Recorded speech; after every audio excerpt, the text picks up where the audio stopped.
출애굽기 28장.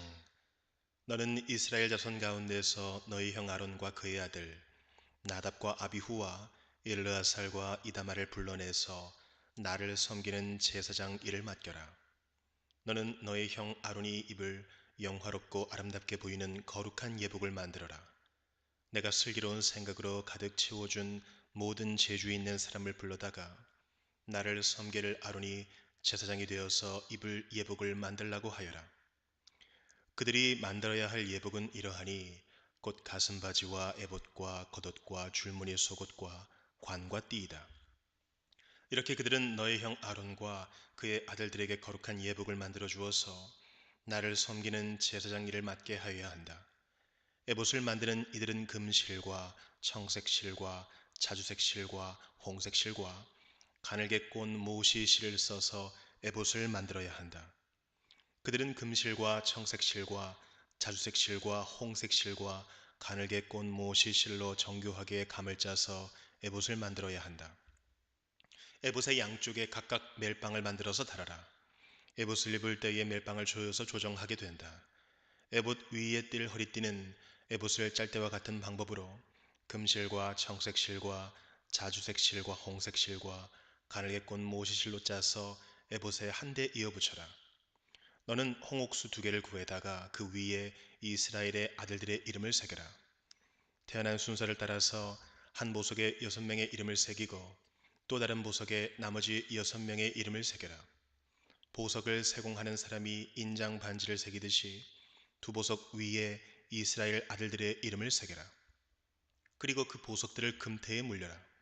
그 2보석은 이스라엘 지파들을 상징하는 기념 보석이니 에봇의 양쪽 멜빵에 달아라.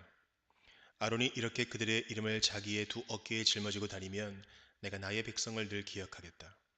또 고리들을 금으로 만들어라. 노끈으로 꼰 2 사슬도 순금으로 만들고 그 꼰 사슬을 금고리에 달아라. 너는 에봇을 짤 때와 같은 방법으로 금실과 청색실과 자주색실과 홍색실과 가늘게 꼰 모시실로 정교하게 짜서 판결 가슴바지를 만들어야 한다. 이것은 2겹으로 겹쳐서 네모나게 만들되 그 길이가 1뼘, 너비가 1뼘이 되게 하여라. 그리고 거기에 4줄 보석을 박아라. 첫째 줄에는 홍보석과 황옥과 추옥을 박고, 둘째 줄에는 녹주석과 청옥과 백수정을 박고, 셋째 줄에는 풍신자석과 만호와 자수정을 박고, 넷째 줄에는 녹주석과 얼룩만호와 벽옥을 박되 이 보석들을 모두 금태에 물려라. 이 보석들은 이스라엘의 아들의 수대로 12이 되게 하고 인장 반지를 새기듯이 보석마다 각 사람의 이름을 새겨서 이 보석들로 12지파를 나타내게 하여라. 가슴바지를 가슴에 매달 사슬은 순금으로 노끈처럼 꼬아서 만들어라. 그리고 가슴바지에 걸 금고리 2개를 만들어서 고리 2개를 가슴바지의 양쪽 끝에 달아라. 금 사슬 2개를 꼬아서 가슴바지 양쪽 끝에 있는 2 고리에 매어라. 그리고 꼰 사슬의 다른 2 끝을 에봇 앞쪽에 멜빵에 달린 2 금태에 매달아라. 금고리 2개를 더 만들고 그것을 가슴바지 아래의 양쪽 가장자리 안쪽인 에봇과 겹치는 곳에 달아라. 그리고 다른 금고리 2개를 더 만들어서 에봇의 양쪽 멜빵 앞자락 아래 곧 정교하게 짠 에봇 띠를 매는 곳 조금 위에 달아라. 청색 실로 꼰 끈으로 가슴바지 고리를 에봇 고리에 매되 정교하게 짠 에봇 띠 조금 위에다 매어서 가슴바지가 에봇에서 떨어지지 않도록 하여라.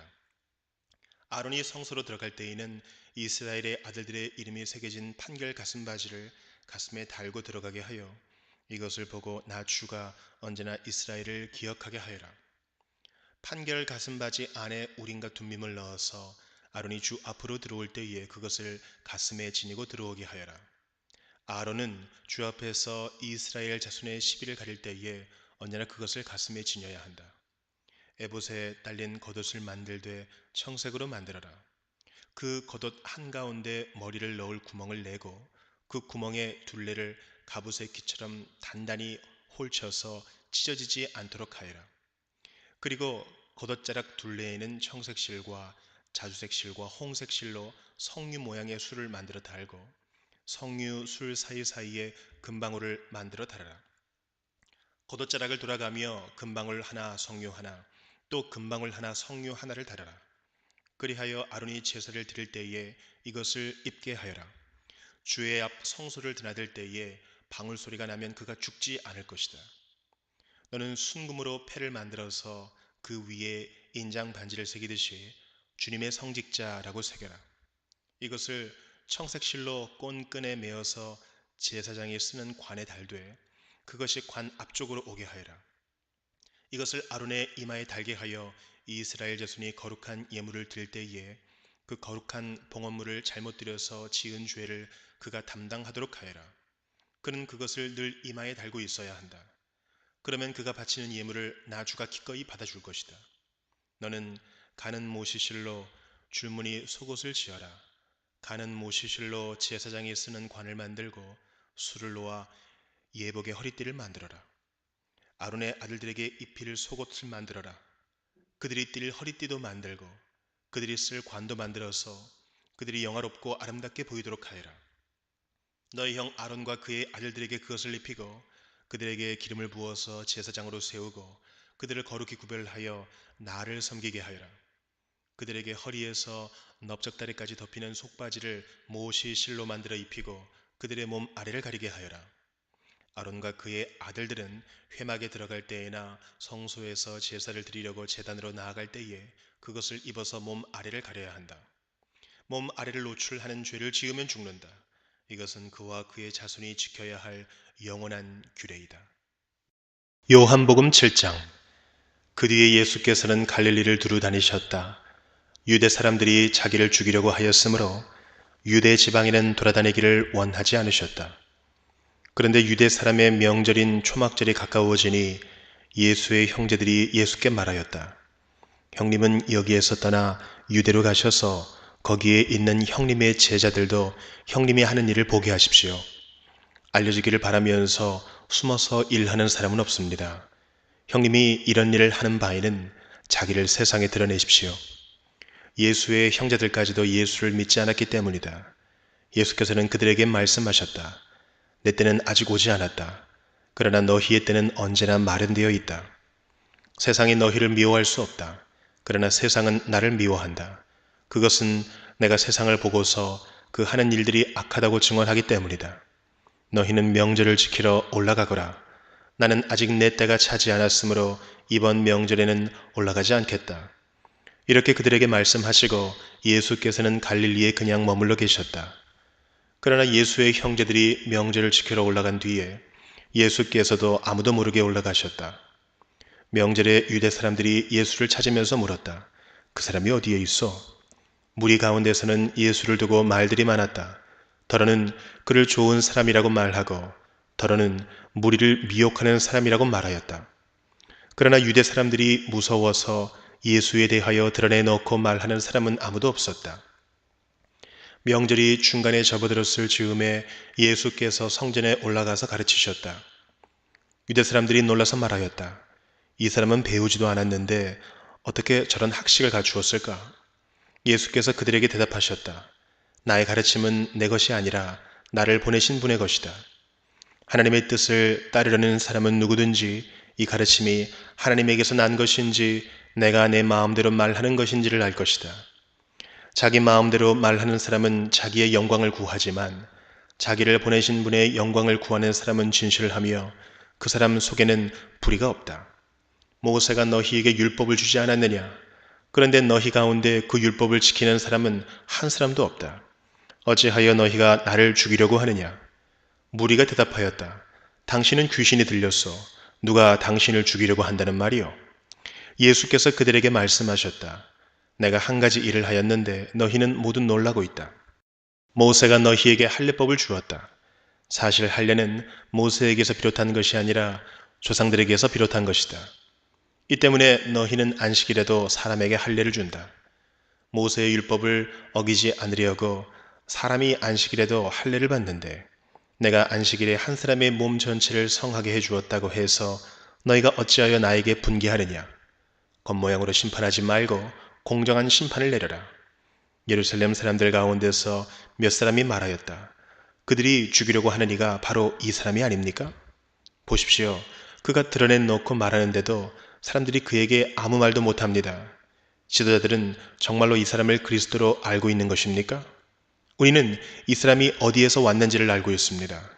그러나 그리스도가 오실 때에는 어디에서 오셨는지 아는 사람이 없을 것입니다. 예수께서 성전에서 가르치실 때에 큰 소리로 말씀하셨다. 너희는 나를 알고 또 내가 어디에서 왔는지를 알고 있다. 그런데 나는 내 마음대로 온 것이 아니다. 나를 보내신 분은 참되시다. 너희는 그분을 알지 못하지만 나는 그분을 안다.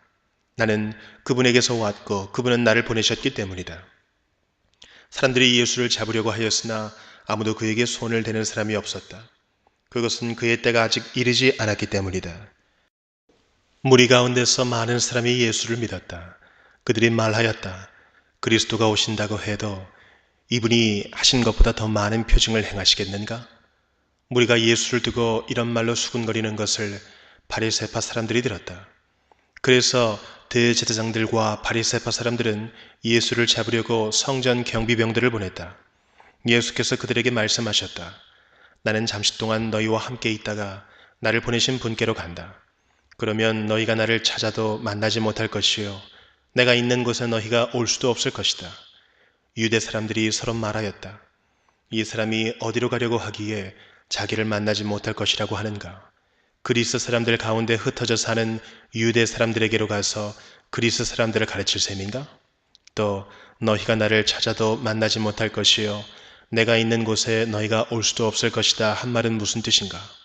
명절의 가장 중요한 날인 마지막 날에 예수께서 일어서서 큰 소리로 말씀하셨다. 목마른 사람은 다 나에게로 와서 마셔라. 나를 믿는 사람은 성경이 말한 바와 같이 그의 배에서 생수가 강물처럼 흘러나올 것이다. 이것은 예수를 믿은 사람이 받게 될 성령을 가리켜서 하신 말씀이다. 예수께서 아직 영광을 받지 않으셨으므로 성령이 아직 사람들에게 오시지 않았다. 이 말씀을 들은 무리 가운데는 이 사람은 정말로 그 예언자이다 하고 말하는 사람들도 있고 이 사람은 그리스도이다 하고 말하는 사람들도 있었다. 그러나 더러는 이렇게 말하였다. 갈릴리에서 그리스도가 날 수 있을까? 성경은 그리스도가 다윗의 후손 가운데서 날 것이요 또 다윗이 살던 마을 베들레헴에서 날 것이라고 말하지 않았는가? 무리 가운데 예수 때문에 분열이 일어났다. 그들 가운데서 예수를 잡고자 하는 사람도 몇 있었으나 아무도 그에게 손을 대지는 못하였다. 성전 경비병들이 대제사장들과 바리새파 사람들에게 돌아오니 그들이 경비병들에게 물었다. 어찌하여 그를 끌어오지 않았느냐? 경비병들이 대답하였다. 그 사람이 말하는 것처럼 말한 사람은 지금까지 아무도 없었습니다. 바리새파 사람들이 그들에게 말하였다. 너희도 미혹된 것이 아니냐? 지도자들이나 바리새파 사람들 가운데서 그를 믿은 사람이 어디에 있다는 말이냐? 율법을 알지 못하는 이 무지렁이들은 저주받은 자들이다. 그들 가운데 한 사람으로 전에 예수를 찾아간 니고데모가 그들에게 말하였다. 우리의 율법으로는 먼저 그 사람의 말을 들어보거나 또 그가 하는 일을 알아보거나 하지 않고서는 그를 심판하지 않는 것이 아니요? 그들이 니고데모에게 말하였다. 당신도 갈릴리 사람이요? 성경을 살펴보시오. 그러면 갈릴리에서는 예언자가 나오지 않는다는 것을 알게 될 것이요. 그리고 그들은 제각기 집으로 돌아갔다. 잠언 4장. 아이들아, 너희는 아버지의 훈계를 잘 듣고 명철을 얻도록 귀를 기울여라. 내가 선한 도리를 너희에게 전하니 너희는 내 교훈을 저버리지 말아라. 나도 내 아버지에게는 아들이었고 내 어머니 앞에서도 하나뿐인 귀여운 자식이었다. 아버지는 내게 이렇게 가르치셨다. 내 말을 내 마음에 간직하고 내 명령을 지켜라. 내가 잘 살 것이다. 지혜를 얻고 명철을 얻어라. 내가 친히 하는 말을 잊지 말고 어기지 말아라. 지혜를 버리지 말아라. 그것이 너를 지켜줄 것이다. 지혜를 사랑하여라. 그것이 너를 보호하여 줄 것이다. 지혜가 으뜸이니 지혜를 얻어라. 내가 가진 모든 것을 다 바쳐서라도 명철을 얻어라. 지혜를 소중히 여겨라. 그것이 너를 높일 것이다. 지혜를 가슴에 품어라. 그것이 너를 존귀하게 할 것이다. 그 지혜가 아름다운 화관을 너의 머리에 씌워주고 영광스러운 왕관을 너에게 씌워줄 것이다. 아이들아 들어라. 내 말을 받아들이면 내가 오래 살 것이다. 내가 내게 지혜로운 길을 가르쳐 주었고 너를 바른 길로 이끌어 주었으므로 내가 걸을 때에 내 걸음이 막히지 않고 달려가도 넘어지지 않을 것이다. 훈계를 놓치지 말고 굳게 잡아라. 그것은 내 생명이니 단단히 지켜라. 악독한 사람의 길에 들어서지 말고 악한 사람의 길로는 다니지도 말아라. 그런 길은 피하고 건너가지도 말며 발길을 돌려서 지나쳐 버려라. 그들은 악한 일을 저지르지 않고는 잠을 이루지 못하며 남을 넘어지게 하지 않고는 잠을 설치는 자들이다. 그들은 악한 방법으로 얻은 빵을 먹으며 폭력으로 빼앗은 포도주를 마신다. 의인의 길은 동틀 때의 햇살 같아서 대낮이 될 때까지 점점 더 빛나지만 악인의 길은 캄캄하여 넘어져도 무엇에 걸려 넘어졌는지 알지 못한다. 아이들아, 내가 하는 말을 잘 듣고 내가 이르는 말에 귀를 기울여라.